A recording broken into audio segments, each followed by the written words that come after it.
ప్రత్యేకించబడ్డాం. There is something different in us. ఆఫీసెస్లో కూడా చాలా ప్లేసెస్లో నేను చూస్తూ ఉంటాను, చాలామంది ఫొటోస్ పెడతారు. వాళ్ళ ఆఫీస్లో సంక్రాంతినప్పుడు రంగోలీ ముందు కూర్చొని ఫొటోస్ పెడతారు. That is not correct. అది కరెక్ట్ కాదు. మనం ప్రత్యేకించబడ్డాం. We are a different, we belong to a different world. మన వరల్డ్ చాలా కష్టమైన world, but that is what we are made for. That is what God he's decided for us. అదే మనం follow చేయాలి. చాలా ఫెస్టివల్స్, దీపావళి వస్తే అవి క్రాకర్స్ తీసుకొని అలా దాన్ని తిప్పుతా ఫోటోలు వీడియోలు పెడతా ఉంటారు. It is not correct. Photo video కోసం కూడా మనం అవి తీసుకోకూడదు.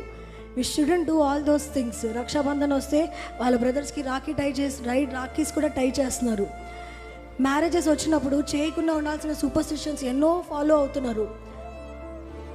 నేను మన బిలీవర్స్ ఒక వెడ్డింగ్కి వెళ్తే నాకు నిజంగా తనలో ఒక మాట ఎంత నచ్చిందంటే, ఏదైతే తను చేయకూడదు అది తను ఏం జరిగినా చేయట్లా. What ever